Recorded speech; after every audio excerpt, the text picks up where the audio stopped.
ఓం శ్రీ గణేశాయ నమః. శ్రీమాత్రే నమః. శివాయ గురవే నమః. శ్రీకృష్ణ పరబ్రహ్మణే నమః.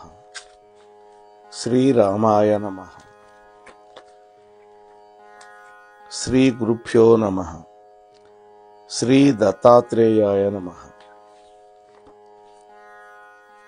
ఓం ద్రాం దత్తాత్రేయాయ నమః. ఓం ద్రాం దత్తాత్రేయాయ నమః. ఓం ద్రాం దత్తాత్రేయాయ నమః. శ్రీదత్త, జయదత్త, గురుదత్త. మోహనవాణి ఛానల్ ద్వారా శ్రీ దత్త పురాణాన్ని వింటూ ఉన్నటువంటి భక్తామ తల్లులకు తండ్రులకు ముందుగా శుభోదయం. 44వ భాగంలో మనం మాఘ స్నాన పుణ్య ఫలితాలు చెప్పుకునేటువంటి సందర్భంలో ఒక వైశ్య కుమారుడికి అతడు చేసినటువంటి మాఘ స్నాన ఫలం వల్ల దేవలోకానికి తీసుకుపోతూ ఉంటే ఆ దారిలో యమదూతకి ఈ వైశ్య కుమారుడికి జరిగినటువంటి సంవాదం, అందులో అతిథి పూజ సదాచారాల గురించి చెప్తున్నాడు. ఇవాళ దాన్ని 45వ భాగంలో కొనసాగిద్దాం. ఇంకా స్వర్గలోకానికి ఎవరు వెళ్తారు అనేటువంటి విషయాలను చెప్తున్నాడు ఇక్కడ. సత్యవాదులు, మితభాషులు, అక్రోధనులు, క్షమాగుణం కలిగిన వాళ్ళు, నీతిమంతులు, అసూయారహితులు, దాక్షిణ్య సంపన్నులు, భూతదయ చూపించేవాళ్ళు, అలాగే పరుల యొక్క దోషాలను చూడనటువంటి వాళ్ళు, పరుల యొక్క సద్గుణాలను ప్రశంసించేవాళ్ళు, పరుల సొమ్ము గడ్డి పరకైనా కూడా ఆశించనటువంటి వాళ్ళు, వీళ్ళందరూ కూడా యమలోకానికి రారంటే రారు.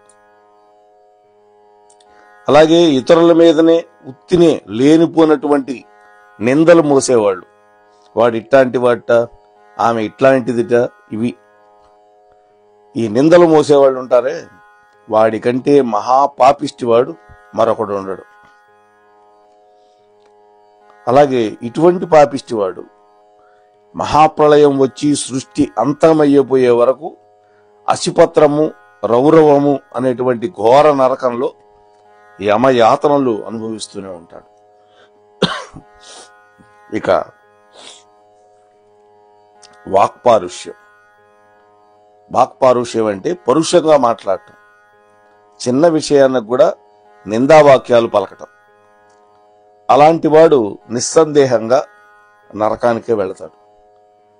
ఆ తరువాత దుర్గతి పొందినటువంటి జన్మలు వస్తాయి వాడికి. అంటే ఒక పురుగ్గా, ఒక పందిగా, ఇట్లాంటి నీచ జన్మలు ఎత్తుతాడు. ఓ వైశ్య శ్రేష్ఠ, పాపాలన్నింటిలోకి కృతజ్ఞత అనేటువంటిది మహాదారుణమైన పాపం. కృతజ్ఞత అంటే చేసిన మేలు మర్చిపోవటం. ఎన్ని తీర్థయాత్రలు చేయని, ఎంత లేసి మంచి పనులు చేయని, కృతజ్ఞుడికి మాత్రం నిష్కృతి లేదు. మహాభారతంలో ఆ కొంగ కథలో ఇవన్నీ చెబుతుంది. చిరకాలం నరకంలో ఘోరమైనటువంటి యాతనలు అనుభవించాల్సిందే ఈ కృతజ్ఞత గుణం కలిగినటువంటి వాడు.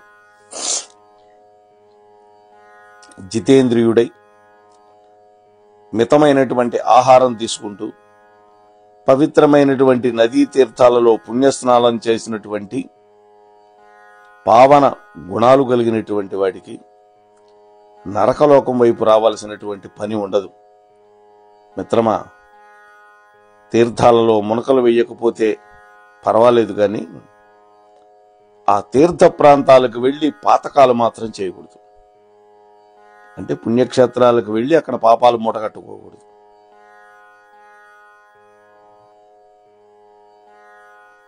అక్కడ గనక ఆ విధంగా పాప జీవనం గడిపితే అది గొప్ప పాతకం అవుతుంది. స్నానానికి వచ్చినటువంటి వాళ్ళ మీద తాను బతకటం ఇంకా ఘోరమైన పాపం.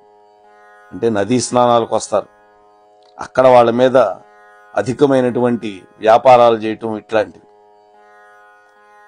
అలాగే తీర్థ ప్రదేశాల్లో దానాలు పట్టుకోకూడదు, ధర్మాన్ని అమ్మకూడదు. తీర్థంలో చేసిన మహాపాపమైన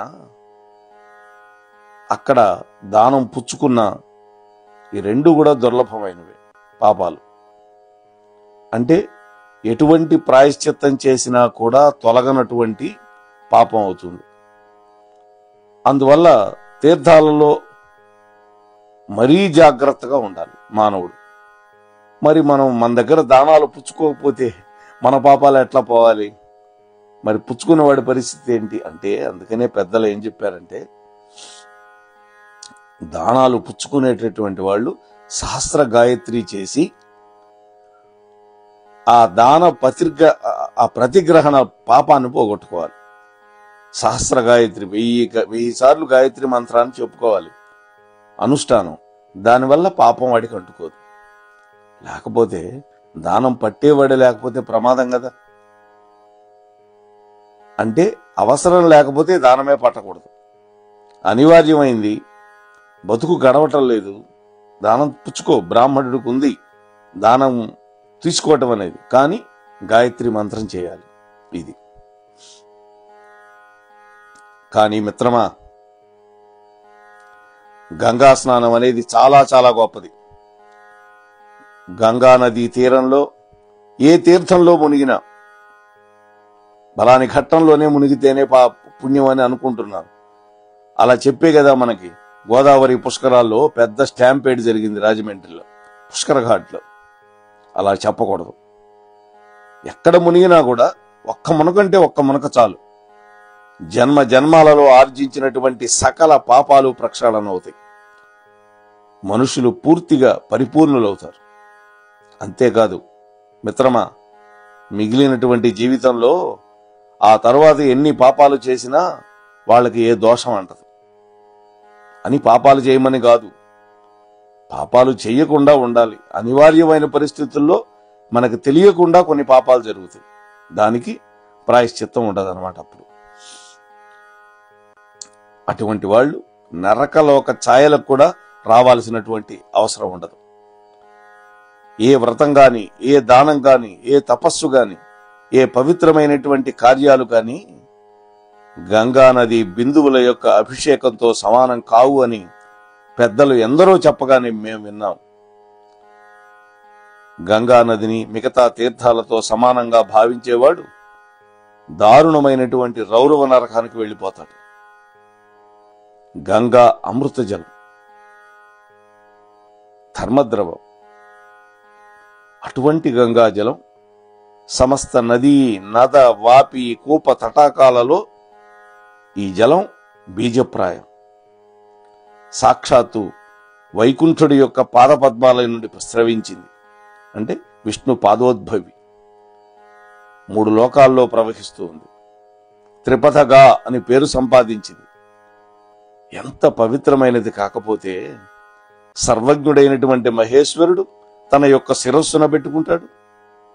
గంగాజలం నిస్సందేహంగా నిర్గుణమైన పరబ్రహ్మం, పరాప్రకృతి. దీనికి సాటి వచ్చేది ఈ బ్రహ్మాండంలో మరొకటి ఎక్కడా ఉండదు, అసంభవం. ఈ పవిత్రమైన నదికి యోజనాల దూరంలో నివసిస్తున్నప్పటికీ మానవుడు గంగా గంగా గంగా అని 3 సార్లు అనుకుంటే చాలు. ఏ తీర్థంలో తాను మునిగినా, ఆఖరికి ఇంట్లో బావిలో నీళ్లతో స్నానం చేసినా కూడా గంగా స్నాన ఫలితం పొందుతాడు. ఒకవేళ రోగగ్రస్తుడై మంచం మీద ఉండి అంత విభూతి జల్లుకొని శరీరం మీద గంగా గంగా గంగా అని 3 సార్లు పలికినంత మాత్రాన వాడికి గంగా స్నానం చేసిన ఫలితం వస్తుంది. నరక హేతువులై ఏ ప్రాయశ్చిత్తానికి లొంగనటువంటి ఎంతటి గొప్ప పాతకమైనా గంగాజల ప్రోక్షణం చేస్తే దగ్ధమైపోతుంది. కాబట్టి జీవితంలో ఒక్కసారైనా సరే ప్రయత్నపూర్వకంగా గంగా స్నానం చేయాలి. బ్రాహ్మణులకి కొన్నింటినే దానం పట్టే యోగ్యత ఉంటుంది, అన్నిటినీ పట్టకూడదు. దీన్ని ప్రతిగ్రహ సమర్థత అంటారు. ఇది ఉన్నప్పటికీ బ్రాహ్మణుడికి ఆ ప్రతిగ్రహమే ఒక నియమంగా జీవితం గడిపినటువంటి సద్విప్రుడు తనువు చాలించినటువంటి తర్వాత నక్షత్ర రూపం ధరించి ఆకాశ వేదికని అలంకరిస్తాడు.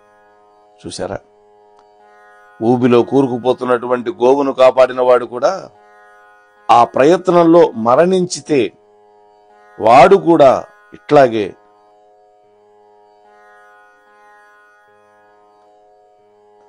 ఊర్ధ్వలోకాలకు వెళ్ళిపోతాడు. ఓ మిత్రమా, ప్రాణాయామం నిత్యం చేసేటటువంటి వాళ్ళు యమలోకాన్ని ఉప్పును ఊదిపారేస్తారు. వాళ్ళు ఎన్ని పాపాలు చేసినా ఆ ప్రాణాయామం వల్ల ప్రక్షాళన పొందుతారు. నిత్యము 16 ప్రాణాయామాలు గనక చేస్తే భ్రూణ హత్య అటువంటి మహాపాతకాలు కూడా తొలగిపోతాయి. రకరకాల తపస్సులు, వ్రతాలు, నోములు, నియమాలు, నిష్టలు, 1000 గోవులు దానాలు అన్నీ కలిపి కూడా ఒక ప్రాణాయామానికి సరిపోతాయి. ఆహార పానీయాలను పూర్తిగా విడిచిపెట్టి నెలకి ఒక్కసారి మాత్రమే దర్భల మీదుగా ఒక్క నీటి బొట్టును మాత్రమే పుచ్చుకొని గొంతు తడుపుకుంటూ సంవత్సర కాలం చేసినటువంటి కఠోర తపస్సంతా కేవలం ఒక్క ప్రాణాయామానికి సాటి వస్తుంది. మిత్రమా, ఎంతటి మహాపాతకమైనా చెప్పు, ఎంతటి పాతకమైనా చెప్పు, కానీ క్షణంలో ప్రాణాయామం చేయటం వల్ల భస్మం అయిపోవాల్సిందే.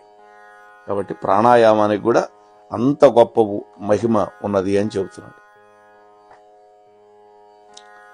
మన కళ్ళకి ఇతర కాంతలు కనిపిస్తే మాతృభావన చేసి మరలిపోయేటటువంటి పుణ్యాత్ములు ప్రహ్లాదుడు చెబుతాడు, అన్యకాంతలడ్డంబైన మాతృభావంబున మరలువాడు అని అంటాడు పోతన గారు ప్రహ్లాదోపాఖ్యానంలో.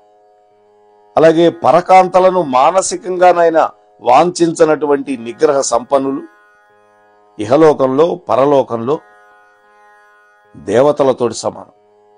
వీళ్ల వల్లనే భూమి ఇలా నిలబడుతోంది అని చెబితే అదేమి అతిశయోక్తి కాదయ్యా. అందువల్ల బుద్ధిమంతులు ఇతరుల యొక్క భార్యలని పొందాలి అనేటువంటి ఆలోచన కూడా మానుకోవాలి. లేదా అనేక వేల సంవత్సరాల పాటు నరక కోపాలలో మగ్గిపోవలసి వస్తుంది. పరకాంతల పట్లనే కాదు, పరుల యొక్క ద్రవ్యం పట్ల కూడా లోభం ఉండకూడదు. ఆ లోభులకి అమరలోకం ఎప్పుడూ ఆహ్వానం పలుకుతూ ఉంటుంది. అలోభులు అంటే లోభం లేనటువంటి వాళ్ళు. ఆలోభులు కాదు, అలోభులు అంటే లోభత్వం లేని వాళ్ళు.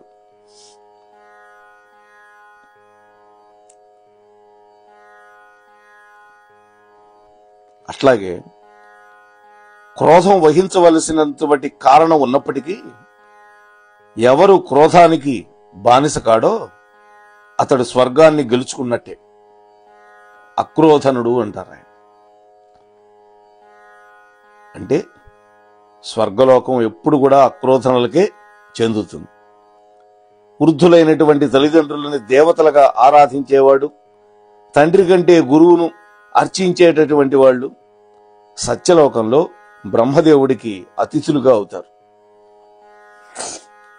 కాబట్టి మాతాపితల సేవే మాధవ సేవ, అలాగే గురుసేవ, ఈ మూడింటి వల్ల కూడా సత్యలోకంలో ఉంటారు.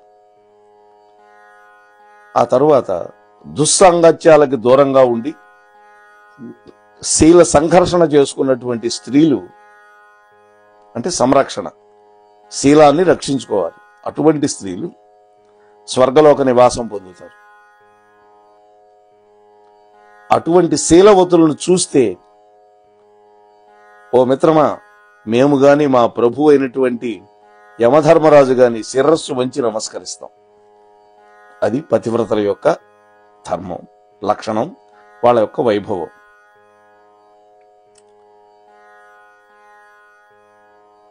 అభ్యాసరతులు, శాస్త్ర విద్యాభ్యాస నిరతులు, పురాణ ప్రవక్తలు, ధర్మ ప్రచారకులు, వేదాంత చర్చ నైపుణ్యం కలిగినటువంటి వాళ్ళు, వీళ్ళందరూ కూడా పాపాలు పోగొట్టుకుని మోహాతీతమైనటువంటి బ్రహ్మలోకంలో నివాసం పొందుతారు. అలాగే పురాణాలు వినేవాళ్లకు కూడా పుణ్యం ఉంటుంది, కేవలం చెప్పేవాళ్లే కాదు. వేదశాస్త్రాల్లోని సారాంశాలని జ్ఞానయజ్ఞ రూపంగా అడిగినటువంటి వాళ్ళకి, అడగని వాళ్ళకి ఉదారంగా పంచిపెట్టేటటువంటి జ్ఞానదాతలు వాళ్ళు భవబంధాల నుండి విముక్తి పొంది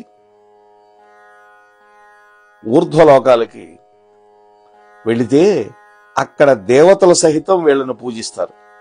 ఆహా అని చెప్పి ఇక శివ పూజ మహిమ మొదలు పెడుతూ ఉన్నాడు. ఓ వైశ్యకుమార, రేవా నదీ తీరంలో వెలిసినటువంటి స్వయంభూలింగాన్ని రోజుకి ఒక్కసారి గాని, 2 సార్లు గాని, 3 పూటలు గాని అర్చించాలి. అదే అమరేశ్వర లింగం, అమలేశ్వరము అని కూడా అంటారు.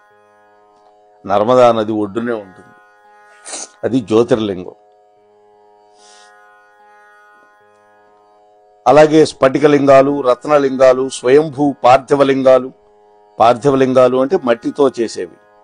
ఇంకా అనేకం ఉన్నాయి లింగాలు. వీటిలో దేనినైనా అర్చన చేసుకోవచ్చు. ఇవి ఏవి దగ్గర లేకపోతే మరి ఏం చేయాలి అంటే, ఏదైనా ఒక తీర్థంలోనో, కొండ మీదనో, ఒక అడవిలోనో ప్రతిష్ఠితమై ఉన్నటువంటి ఏదో ఒక శివలింగాన్ని నమశివాయ మంత్రంతో అర్చించాలి. ఇప్పుడు తిన్నడు అడవిలో ఎవరూ పూజ చేయనటువంటి లింగాన్ని చూశాడు, దుమ్ము కొట్టుకొని పోయి ఉన్నది. మరి దాన్ని తనకి చేతైన విధానంలో అర్చించి మోక్షాన్ని పొందాడు కదా. కాబట్టి ఒక శివలింగాన్ని ఏ మంత్రాలు రాకపోయినా నమశివాయ మంత్రం చేపిస్తూ అర్చిస్తే చాలు. ఇలా అర్చించినటువంటి వాళ్ళకి ఇహపర లోకాలలో ఏనాడు లోటు రాదు. వాళ్ళు యమలోకానికి వెళ్ళవలసిన అవసరం లేదు. శివ పూజ ప్రభావం ఎలాంటిదంటే, వైశ్యకుమార, శివుడి పట్ల త్రికరణ శుద్ధిగా అనురక్తులైనటువంటి శివభక్తులు 14 ఇంద్రకల్పాల పర్యంతం శివలోకంలో నివాసం చేస్తూ శివుడితో వినోదిస్తూ ఉంటారు. ఇంద్రుడి యొక్క 14 కల్పాలు అంటే ఒక మన్వంతరం పాటు ఉంటాడు ఇంద్రుడు. 14 ఇంద్రులు మారతారు బ్రహ్మదేవుడికి ఒక్క పగటి కాలంలో. అంటే 1000 మహాయుగాలు ఉంటాడనమాట. ఒక మహాయుగం అంటే 43,20,000 సంవత్సరాలు, మానవ సంవత్సరాలు, 4 యుగాలు కలిపితే. అటువంటివి ఇంటూ 1000. అప్పుడు 14 మంది మనువులు వెళ్ళిపోతారు, 14 మంది దేవేంద్రులు వెళ్ళిపోతారు. అంటే ఇంద్రకల్పం అంట. ప్రసంగవశాత్తు గాని, మోసగించటానికి గాని, కపట బుద్ధితో గాని, దంభాచారణలతో గాని, లోభ గుణం వల్ల కాని ఎట్లాగైనా సరే ఆ మహాదేవుణ్ణి తెలుసో తెలియకో అర్చన చేసినటువంటి వాళ్ళు సూర్యపుత్రుడైనటువంటి యమధర్మరాజుని చూడరుగాక చూడరు. చూశారా? ఇప్పుడు గుణనిధి కథ ఉంది శివపురాణంలో. శివరాత్రి రోజు అందరూ భజనలు చేసుకుంటున్నారు, వీడికి మాత్రం అక్కడ ఉండే పదార్థాల మీద ఉంది మనస్సు. అందరూ మేలుకుంటే వాడు మేలుకున్నాడు. అందరూ తెల్లవారుజామున నిద్రపడుతుంటే వీడు మేలుకొని తన వస్త్రాన్నే చింపి ఆ ఒత్తి పెద్ద చేసి వెలుతురు కోసం ఒక బంగారపు పాయసపు గిన్నె పట్టుకొని పోతూ ఉంటే ఎవడి కాలో తొక్కాడు చీకట్లో. దొంగ దొంగ అంటే అక్కడ రక్షక భటులు ఒక బాణం వేస్తే వాడు ప్రాణాలు కోల్పోతే సాక్షాత్తు శివలోకం వెళ్ళాడు. అతడే కుబేరుడయ్యాడు తర్వాత జన్మలో. మరి చూడండి, అలాగే సర్వ పాపాలు పోగొట్టుకోవటం కోసం, సర్వ ఐశ్వర్యాలు పొందడం కోసం ఈ శివార్చన చేయాలి. దీన్ని మించినటువంటి పుణ్యప్రదమైనటువంటిది మరొకటి ఈ 3 లోకాల్లో లేదు. ఇక్కడ కూడా ఒక రహస్యం ఉంది. 6 కాలాలలో శివలింగార్చన చేసుకుంటూ శివభక్తులం కదా అని ఎవడైనా సరే విష్ణుమూర్తిని గనక ద్వేషించాడా అది శివద్వేషంతో సమానం అవుతుంది. విష్ణు భక్తులు శివుణ్ణి గనక ద్వేషిస్తే అది విష్ణుద్రోహం అయిపోతుంది. ఇద్దరికీ నరకం తప్పదు. ఈ మాట విష్ణు పురాణంలో విష్ణుమూర్తి చెప్పాడు, శివపురాణంలో శంకరుడు చెప్పాడు. కాబట్టి శివకేశవులు ఒక్కటే, ఈ తత్వాన్ని మర్చిపోకూడదు. అలాగే ద్రవ్యం అంటే డబ్బు, అన్నం, నీళ్లు. ద్రవ్యం అంటే డబ్బులు అని అర్థం ఉంది, పదార్థాలు అని కూడా అర్థం ఉంది. అంటే పత్రి కావచ్చు, లేకపోతే తేనె, విభూతి, గంధం, ఇటువంటివి. అన్నం, అలాగే నీళ్లు. ఒకటేమిటి, ఇవన్నీ కూడా శివుడి యొక్క సొమ్మే. వీటిల్లో దేనిని అపహరించి తీసుకువెళ్ళకూడదు. అంటే శివద్రవ్యాలు ఏవి కూడా దొంగతనం చేసి తీసుకెళ్ళకూడదు. అలాగే శివ నిర్మాల్యం ఎక్కడైనా పడి ఉంటే దాన్ని దాటకూడదు. అది తీసి కళ్ళకద్దుకొని ఎవరూ తొక్కనటువంటి చోట చెట్ల పాదుల్లో వేయాలి, లేదా ఏదన్నా బావిలో విడిచిపెట్టాలి. లోభం వల్ల గాని మోహం వల్ల గాని శివుడి యొక్క సొమ్మును గనక ఒక ఈగకు ఉండేటువంటి కాలంతైనటువంటి పదార్థం తీసుకున్నా, అంటే కొద్దిగా తీసుకున్నా, సొంతానికి వాడుకుంటే వాడు కల్పాంతం వరకు నరకంలో కొత్త ఉడిగిపోతాడు. కల్పాంతం వరకు, మామూలు కాదు. ఒక కల్పము అంటే బ్రహ్మదేవుడికి 1000 యుగాలు. అలాగే అవిరిగడ్డితో గాని ఆకులతో గాని వాన నీళ్లు దిగకుండా శివాలయం గనక నిర్మిస్తే ఆ పుణ్యాత్ములు శివ సన్నిధిలో చిరంతరంగా ఆనందానుభూతి పొందుతూ ఉంటారు. త్రిమూర్తులలో ఎవ్వరికి ఆలయం కట్టినా కూడా, మఠం కట్టినా కూడా వాళ్ళు ఆ స్వామి యొక్క లోకంలో, స్వామి యొక్క సాన్నిధ్యంలో స్థిరమైనటువంటి నివాసాన్ని పొందుతారు. ధర్మసత్రాలు, సాధువులకి మఠాలు, గోశాలలు, బాటసారులకి సుఖంగా దారి పక్కన విశ్రాంతి మందిరాలు, సత్రాలు, అలాగే యుతులు నివసించడానికి గృహాలు, అలాగే దీనుల కోసం ఇళ్ళు, వేదాధ్యయన తత్పరులకి గృహం, విప్రులకి గృహాలు ఎవరైతే నిర్మిస్తారో అటువంటి దాతలందరూ కూడా ఇంద్రలోకంలో శాశ్వతమైన నివాసం పొంది ఇంద్రుడు అనుభవించే భోగాలు అనుభవిస్తారు. వీటిని, అలాగే ఈ యొక్క గృహాలని జీర్ణోద్ధరణ చేస్తే, అంటే పాడైపోయే వాటిని బాగు చేస్తే ఈ పుణ్యఫలం రెట్టింపు అవుతుంది. కొత్తది కట్టిన దానికంటే పాత దాన్ని బాగు చేస్తే పుణ్యం రెట్టింపు. అంతేగాని శిథిలమైన వాటిని పూర్తిగా పాడుపెట్టేసి కొత్త గుళ్ళు, కొత్త గోపురాలు నిర్మిస్తే అటువంటి అది పుణ్యం రాకపోగా దానివల్ల పాపం ఎదురై నరకం దక్కుతుంది. కాబట్టి వాళ్ళ ఊర్లో ఒక శిథిలమైన ఆలయం ఉంటే దాన్ని బాగు చేయాలి, అంతేగాని దాన్ని వదిలేసి కొత్త గుడి కట్టకూడదు. ఇది.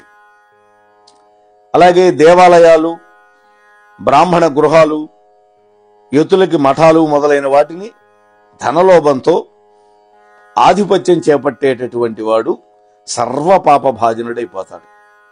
అంటే దాని మీద పెత్తనం చేసేవాడు.